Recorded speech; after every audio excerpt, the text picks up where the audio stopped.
আসসালামু আলাইকুম। আশা করি সবাই ভালো আছেন। আজকে আমি তৈরি করে দেখাবো খুবই সিম্পল একটা রেসিপি, বুটের ডালের হালুয়া বা বরফি।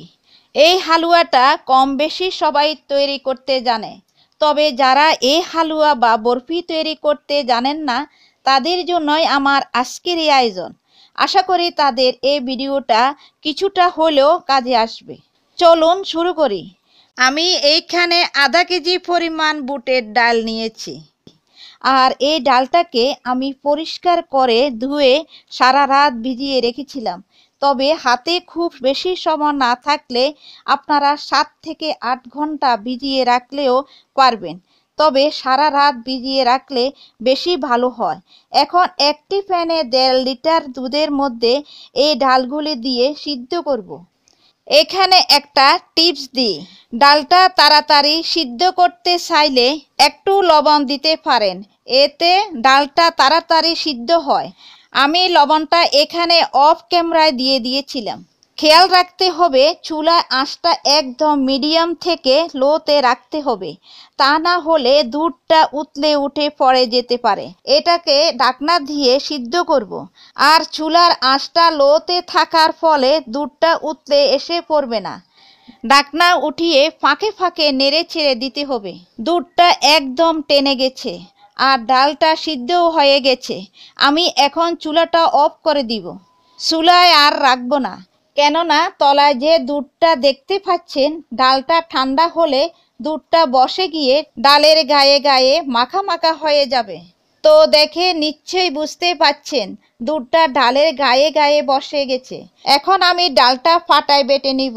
তবে আপনারা চাইলে ব্লেন্ডারে অল্প অল্প করে 6 থেকে 7 বার করে ব্লেন্ড করে নিতে পারেন। আর যারা ফাটায় বেটে নেবেন তারা বাটার সুবিধার্থে অল্প অল্প করে দুধ বা পানি দিয়ে বাটতে হবে। একদম মিহি করে বেটে নিয়েছি, আর আমি এখানে বাটার সময় অল্প অল্প করে পানি দিয়ে বেটেছি।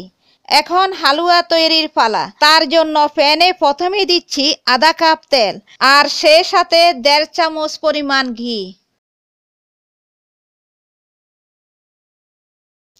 ঘিটা গলানোর পর দিয়ে দিব একটা গোটা এলাচ আর 2টি দারচিনির টুকরা। তবে এই মশলাটা দিয়ে একটু নেড়ে ছেড়ে দিয়ে আর দেরি না করেই আমি বেটে নেওয়া ডাল দিয়ে দিব, কারণ ঘি বেশি গরম হলে ঘিয়ের ফ্লেভারটা চলে যায়। এখন এই ডালটাকে নেড়ে ছেড়ে ঘি আর তেলের মিশ্রণের সাথে ভালোভাবে মিশিয়ে নিব।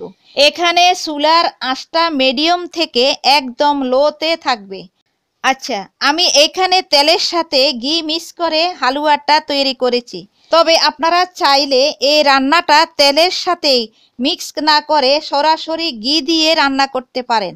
আরেকটা কথা বলি, আপনারা তেল বা ঘি যেটাই ব্যবহার করেন না কেন পরিমাণটা বাড়িয়ে দিবেন, কারণ ডাল জাতীয় রান্নার তেলের পরিমাণটা একটু বেশি দিতে হয়। তাই ডালের পরিমাণ বুঝে তেল বা ঘি বাড়িয়ে দিবেন। দিয়ে দিব লবণ স্বাদ মতো। এখন ডালটাকে ভালোভাবে নেড়ে ছেড়ে ভেজে নিব কিছুক্ষণ।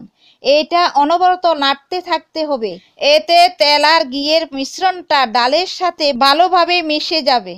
আর ডালটা ভাজার ফলে যেটা হবে ডালের কাঁচা গন্ধটা চলে যাবে। এখন আমি 1 চামচ পরিমাণ পানির সাথে 1 চিমটি পরিমাণ জর্দা রং মিক্স করে দিয়ে দিব। এটা সম্পূর্ণ অপশনাল, শুধুমাত্র দেখতে কালারফুল হওয়ার জন্যই এটা দিয়েছি, তবে আপনারা চাইলে না দিলেও হবে। আর জর্দা রঙের বদলে আপনারা চাইলে যে কোনো হালকা হলুদ বা কমলা রঙের ফুড কালারও ব্যবহার করতে পারেন। এখন দিব 1 কাপ পরিমাণ চিনি। চিনিটা কখনোই আগে দিবেন না, এতে দলা পেকে যেতে পারে। তাই ডালটা কিছুক্ষণ ভেজে নেওয়ার পর চিনিটা দিবেন। আর হ্যাঁ, চিনিটা অবশ্যই একবারে না দিয়ে অল্প অল্প করে দিবেন। দেখতে পাচ্ছেন চিনির পানিটা বের হয়ে ডালটা পাতলা হয়ে গেছে। এতে চিন্তার কোনো কারণ নেই, কারণ নাড়তে নাড়তে পানি টেনে আসবে। এখন আরও হাফ কাপ চিনি দিচ্ছি।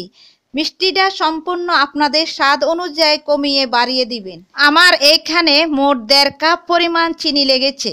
ভালোভাবে নেড়ে চেড়ে মিশিয়ে নিব। চিনিটা গলে গিয়ে আবারও পানি বের হয়ে এসেছে। আর অনবরত নাড়তে নাড়তে পানিটা শুকিয়ে আনতে হবে। ডালটাকে একটু কষ্ট করে অনবরত নাড়তে থাকতে হবে। কেউ যদি চামচ কেটে হালুয়া খেতে চান তাহলে একটু নরম হলে চুলাটা অফ করে স্বাদমতো নারকেল কোরানো আর কিছু বাদাম কুচি দিয়ে পরিবেশন করতে পারেন। আর যদি বরফির শেপ বা শাঁসে ফেলতে চান তাহলে হালুয়াটাকে একটু শক্ত করে রুটি বানানোর কাইয়ের ঘনত্বে আনতে হবে। একদম পারফেক্ট ঘনত্ব চলে এসেছে। এখন লাস্ট পর্যায়ে 1 চামচ ঘি দিয়ে মিশিয়ে নিব। এতে ঘিয়ের পুরো ফ্লেভারটা পাওয়া যাবে। এর ভিতরে থাকা গোটা মশলাগুলি ফেলে দিব। এতে খাওয়ার সময় দাঁতের নিচে পড়বে না। এখানে একটা টিপস দিই, আর সেটা হলো আপনারা হালুয়াটা যে একদম পারফেক্ট হয়েছে সেটা কিভাবে বুঝবেন। হাতে একটু হালুয়া নিয়ে যখন দেখবেন হাতে এইভাবে নিয়ে যেমন শেপ দিচ্ছেন তেমনি হচ্ছে, আর দেখবেন হাতের গায়ে লেগে থাকছে না, তখনই মনে করবেন হালুয়াটা পারফেক্ট হয়েছে।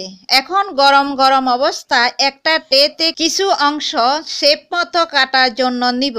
তবে ট্রেতে তেল ব্রাশ করে নিতে হবে, এতে হালুয়াটা সহজে উঠে আসবে।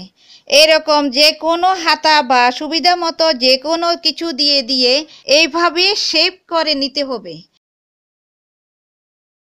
এরপর 4 মিনিট সেট হতে দিয়ে একটা ছুরি দিয়ে পছন্দ মতো শেপে কেটে নিতে পারেন।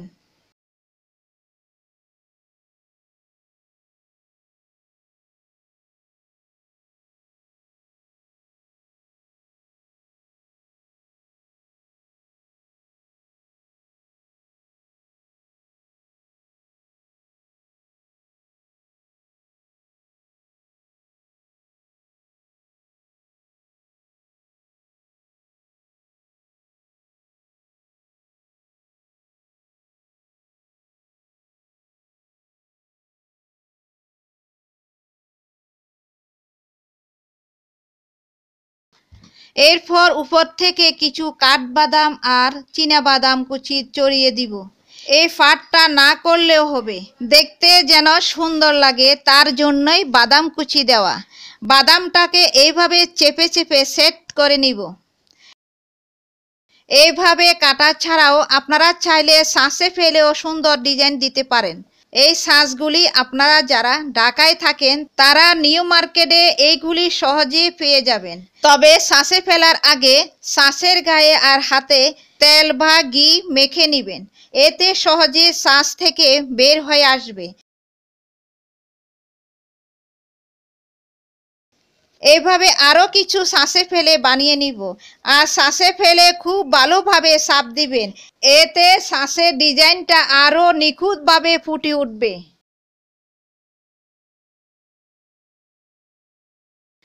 দেখুন কত সুন্দরে সহজে হয়ে গেল। দেখলেন তো, নাড়াচাড়া একটু কষ্টকর হলেও মাত্র অল্প কিছু উপকরণ দিয়েই কত সহজে অসম্ভব মজার এই বুটের ডালের হালুয়াটা তৈরি করে ফেলা যায়। আমার কাছে অন্য সব হালুয়ার থেকে সবচেয়ে বেস্ট মনে হয়। আশা করি আমার আজকে রেসিপিটা এতটুকু হলেও আপনাদের উপকারে আসবে। ভালো লাগলে অবশ্য লাইক, শেয়ার ও সাবস্ক্রাইব করতে ভুলবেন না। ভালো থাকবেন সবাই। আল্লাহ হাফেজ।